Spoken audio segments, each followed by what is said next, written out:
Some people are amazed at how some headphones can sound so shop floor brilliant with detail. It's so in your face, it makes them buy. To get this detail in cheaper headphones, manufacturers tend to accentuate the treble, which makes them bright sounding. There isn't any other way around achieving this detail other than doing that. Now, I'm not saying that's a bad thing if you like brightness, but a lot of people don't, and after a while in audio it can grate. Another thing to say is, if you've bought headphones under $100 or £100 like I have most of the time, when you go up to $300 or £300 headphones, you get a considerable step up in performance. And this is where the MAS Audio Science X5i headphones come in. To best test these headphones, I first started off using a Chord Qutest DAC, a Yamaha WXC-50 streamer, and a JDS Labs Atom headphone amp. Obviously this wouldn't be a system you're likely to use these X5i's with, being that they're mobile headphones.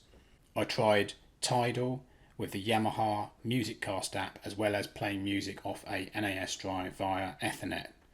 I should say here that the Atom is an inexpensive headphone amp, around $100, with up to a watt per channel depending on load of course. What you notice out of the box is that the X5i's come with a lovely bronze anodized finish to their acoustic chambers that make them look like rifle bullets, but this quality is bolstered with stitched leather or leather effect covers, which is a really nice effect. They use MMCX type connectors so that they can be detached from the best supplied silver coated copper cables. You get a fair selection of different sized earbuds, as you'd expect. This quality appeal doesn't go so far as the product itself, but the way it's packaged and presented in lovely presentation boxes and outer packaging. MAS Audio Science even supplied me with press content on a leather covered USB pen drive in a presentation box. I mean, how thoughtful is that?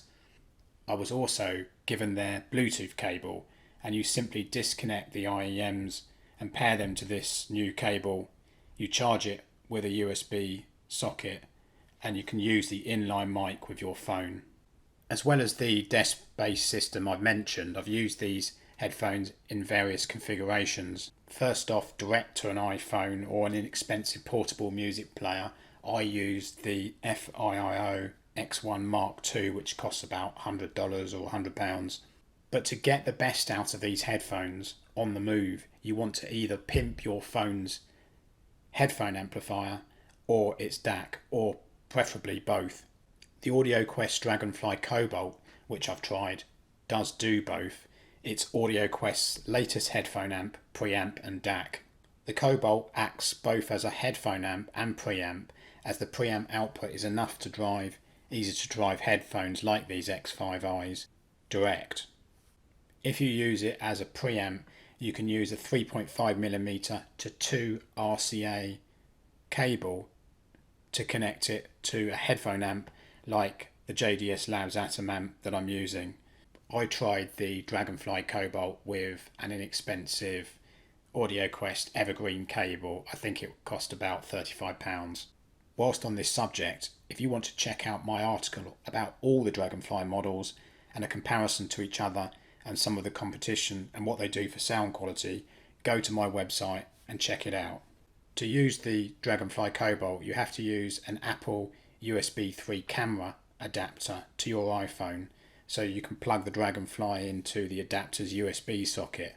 A 3.5mm socket the other end of the DragonFly Cobalt accepts your MAS Audio Science X5i headphones via its 3.5mm jack. If you use an Android phone, you use the supplied Audioquest Dragon Tail adapter, which similarly accepts the DragonFly's USB connection. I'm also using a Periodic Audio nickel headphone amplifier.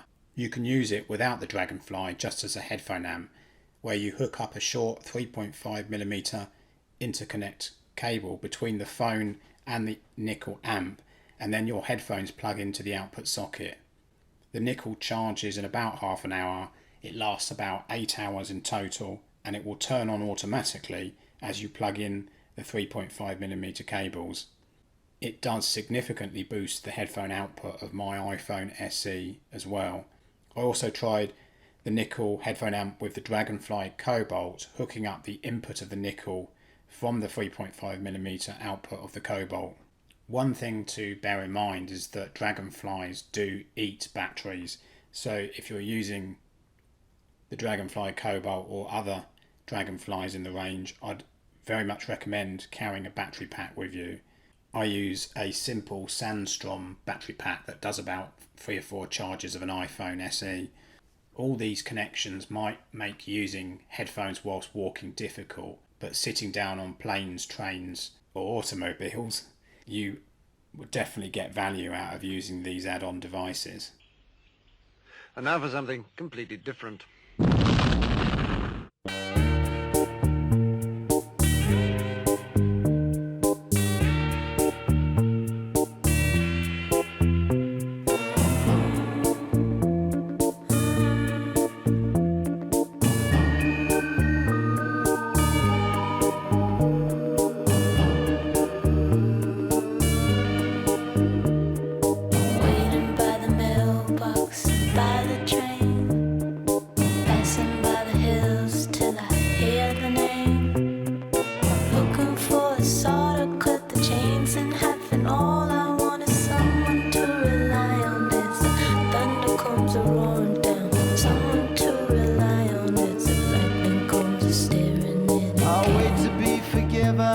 Maybe I never will.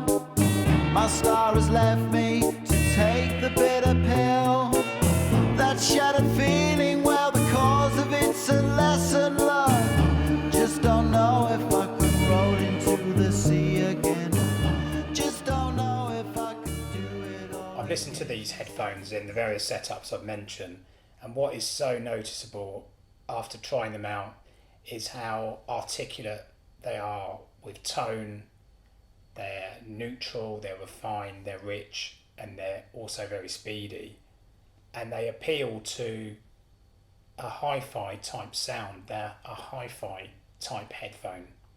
Also, bass is well extended and treble comes in when needed, so there's no brightness in these headphones at all. I recently tried out some Campfire Audio IOs and some Final B3s. Final B3s retail for $439 and the Campfire Audios are about £300. And they were both bright in treble comparatively and not as rich sounding. So if that's not your bag, they should be taken with some caution. Against some Periodic Audio Carbon IEMs I tried, which retail for £400, they have a more expansive sound to the X5i's, but again, they can't beat these X5i's on this level of hi-fi-esque type sound. Considering the price of the X5i's of $300, about £250, and they do balance and treble so well against these alternates, they are an absolute steal. With the Periodic Audio Nickel, they are improved, and so too with the DragonFly Cobalt, although the DragonFly did slightly pip the Nickel so far as all-out sound quality is concerned and improving the sound quality of these headphones. Just a little bit better in the insight department, being a good DAC and also being on headphone amp duties as well. I also found that the DragonFly complements these headphones because it's quite a rounded, detailed sound, similar to the X5i's. So if ever a product punches well above its weight, you've got to give it to these headphones, which are absolutely tremendous for the money. The Bluetooth cable is a little bit thinner sounding and not as rich as the wired connection, but that's not really a fault of these headphones, the Bluetooth cable of these headphones, because Bluetooth is a slightly flawed technology, a compressed technology in any event. So in summary, these headphones are extremely well recommended. If you're looking for headphones around the £300-400 mark, try these first because they're absolutely great value, and I think you'll be very, very surprised.